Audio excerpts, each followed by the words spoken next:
Welcome, everyone, to the latest episode of Remarkable Conversations, where we highlight the power of philanthropy to drive lasting change in cardiovascular care. I'm ACC President Christopher Kramer, and I'm joined today by ACC philanthropy leaders, Dr. Jim Januzzi and Brian McCann, who is head of philanthropy on the ACC staff. Welcome, Jim and Brian. Thanks very much, Chris.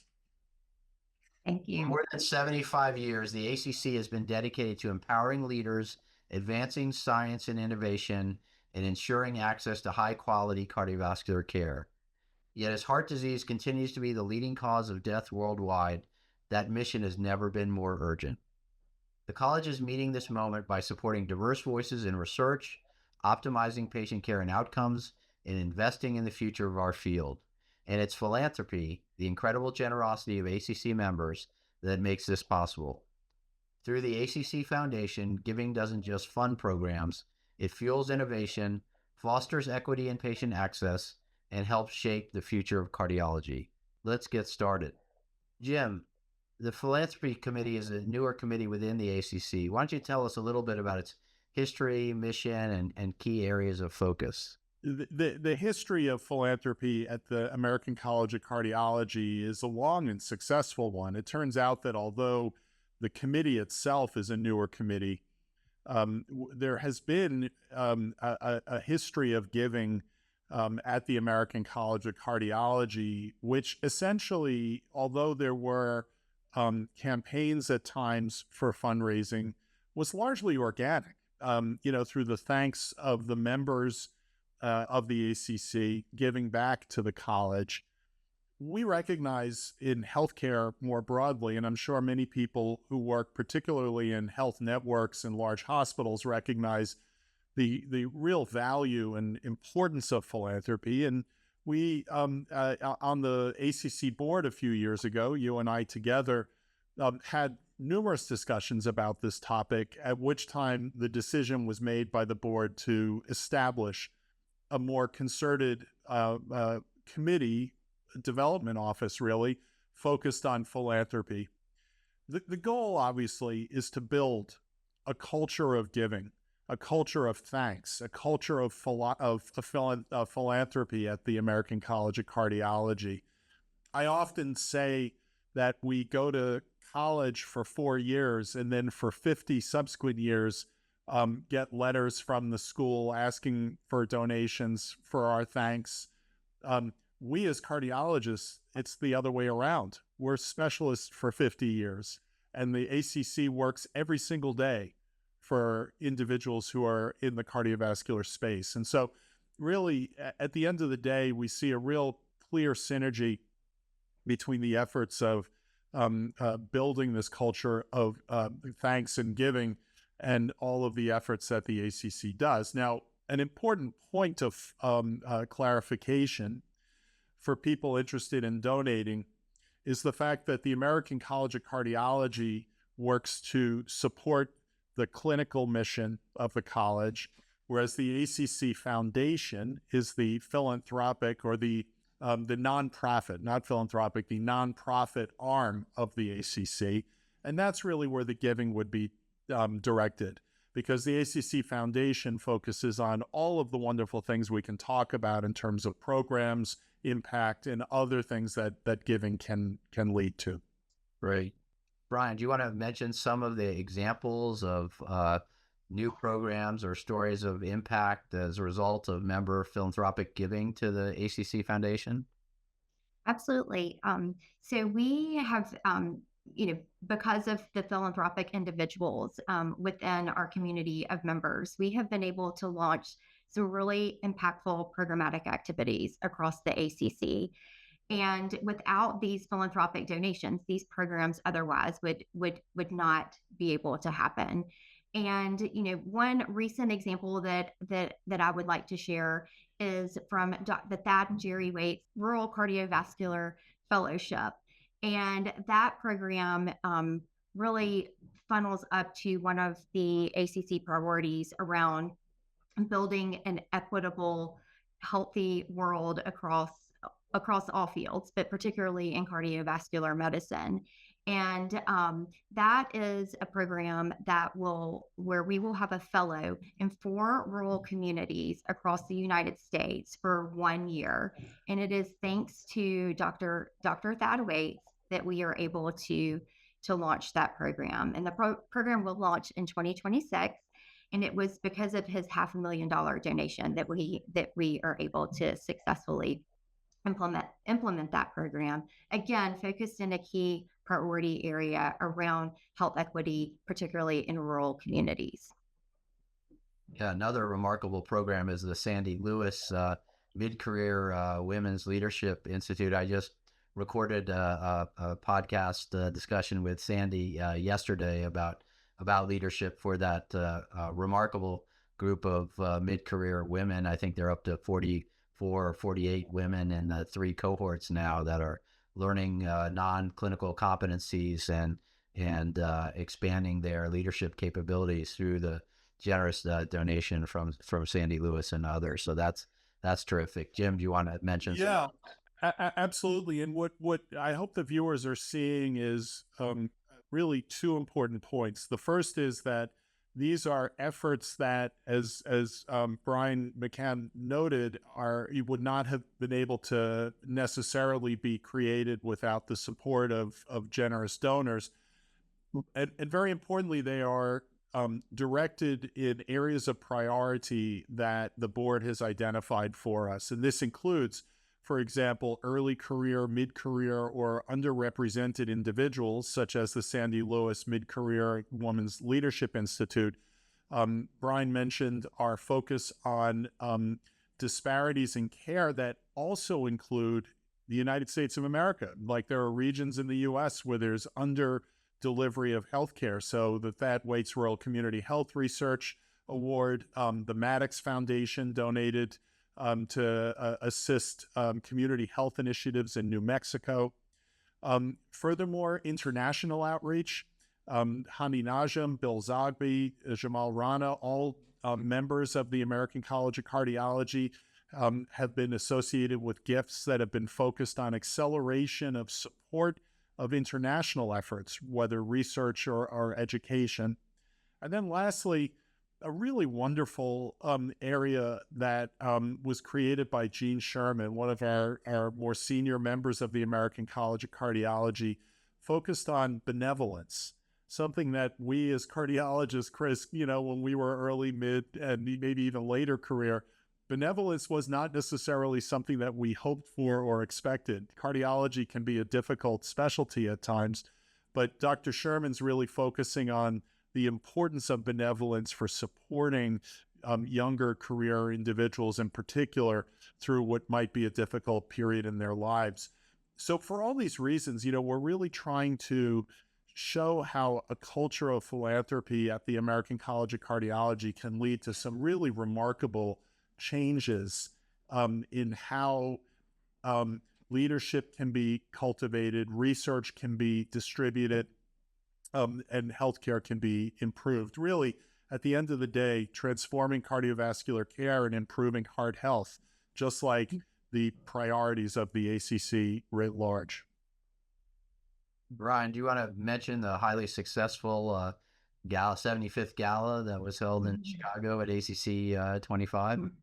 Absolutely. So we, in honor and in celebration of the ACC 75th anniversary, we hosted an event with over 1,000 guests in attendance, where we really celebrated the history of the college, the impact that the college has had all over the world, and really focused on highlighting the individuals, the industry partners and foundations and supporters, leaders across the college who has brought that success over the past 75 years. And it was a wonderful celebration of the history of the college, and really was, we were able to highlight and focus on the impact stories that that the college has had, particularly around certain individuals, but around groups, and how we have really propelled the mission of the ACC forward over the past 75 years. It It really was a great celebration. But not only that, Dr. Kramer, we were able to mobilize over 1,000 people and raise a lot of money to support and accelerate the ACC mission. So it was about celebrating, but it was also about looking ahead to the future and the impact that we can collectively have to impact that the future and the mission of the ACC. And overall, across in honor of our 75th anniversary with the gala and the other large transformational contributions that we were able to bring to the college over the past year, we have raised over $9 million to support the ACC mission. And again, to reiterate what Dr. Januzzi shared and what you shared at the beginning, it's really around, what this is above and beyond your membership, right? This is, if you are a member of the college, your member dues go to support very specific things. But when you give philanthropically to support the ACC Foundation, it helps fund programs that your member dues, are not able to fund. And it helps fund programs that, again, otherwise the college would not be able to offer without the philanthropic support of our members.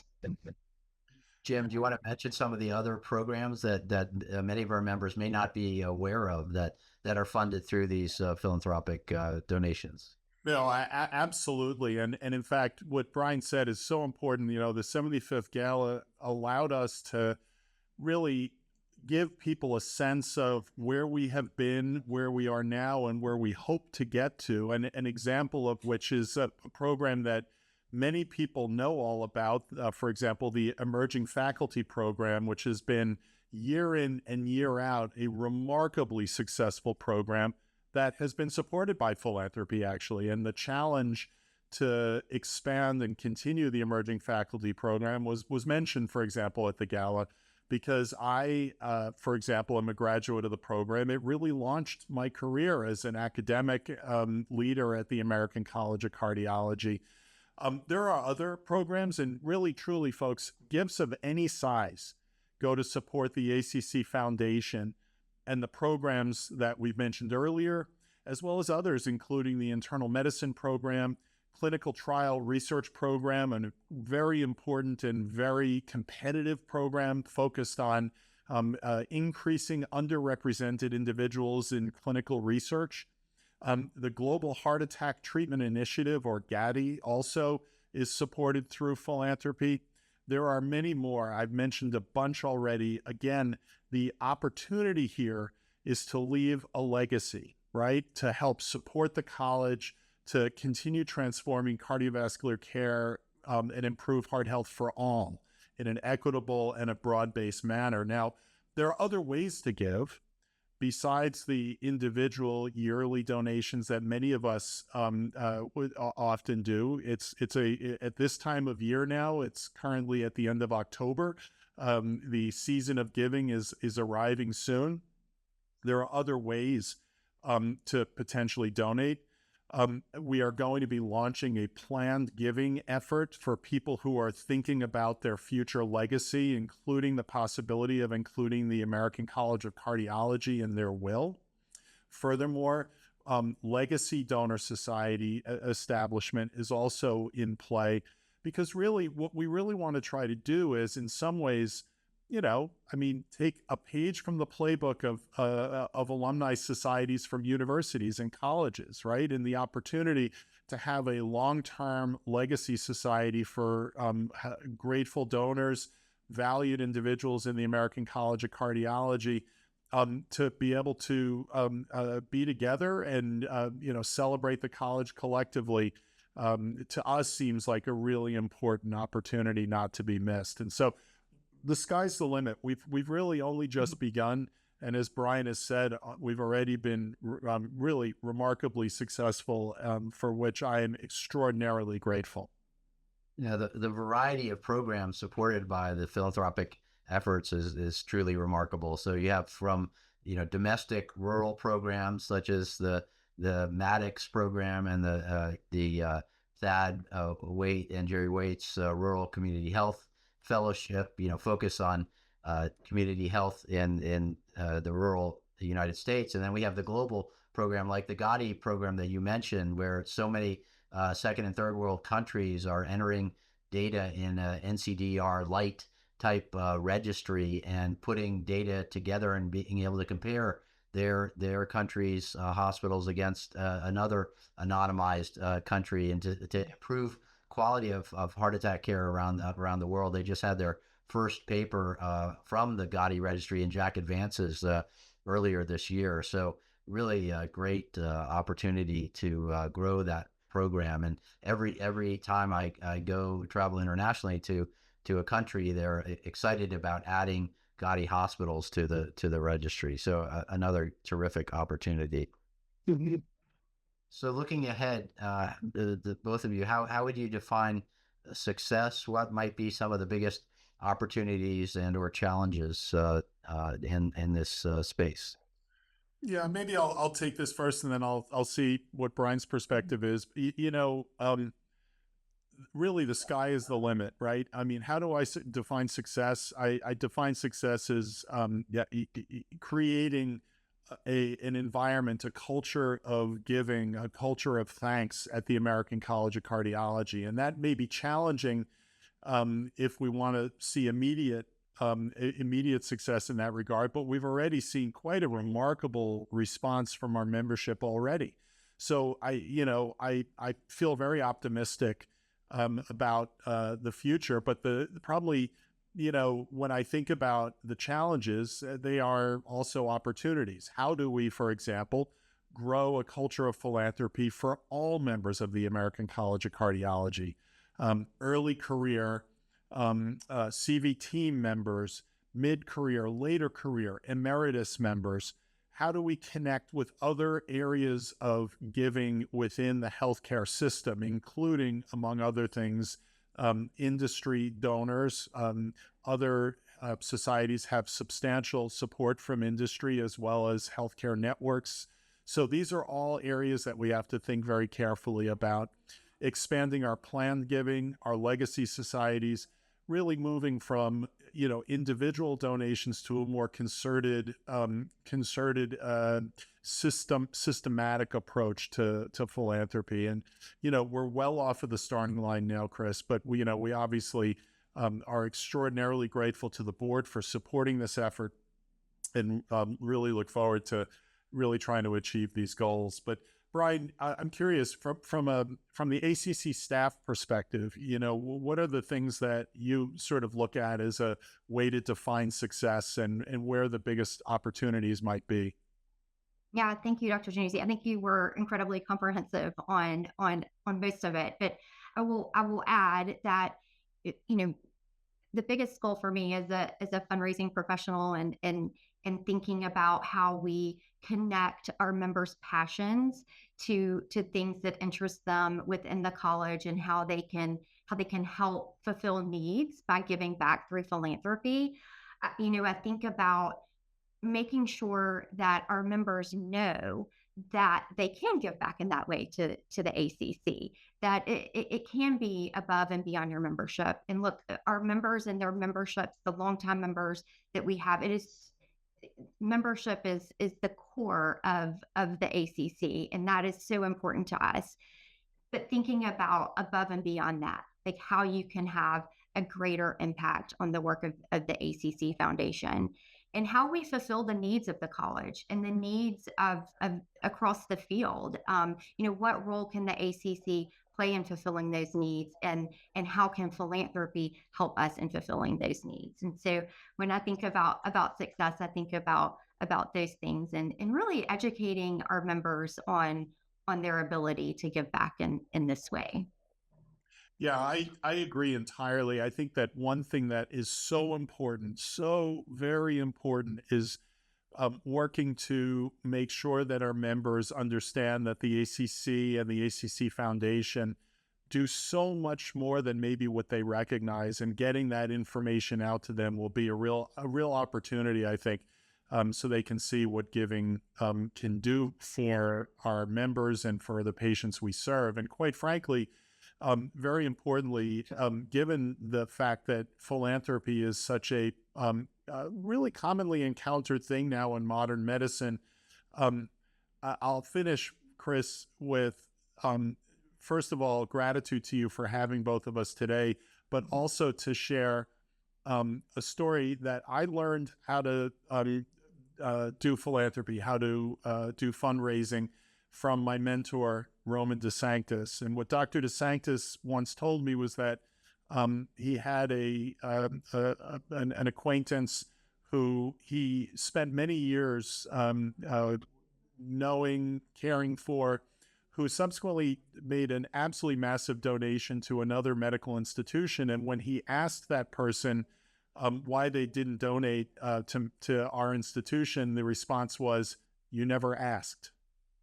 So here we are now, saying to people that when you hear us asking for support, recognize that this is going for the mission of the college to support mission critical programs that would not otherwise be able to exist without that support. So I want to thank you, Chris, and the rest of the team for bringing us on today. So Brian, put you on the spot. The gala was such a tremendous success. When can we expect the next gala? Maybe for our 80th anniversary. I suspect that we will have many wonderful things to celebrate, particularly over the next 5 years. What happens over the next 5 years? We want to get together on our 80th and really celebrate the progress that we've made. So, sounds terrific.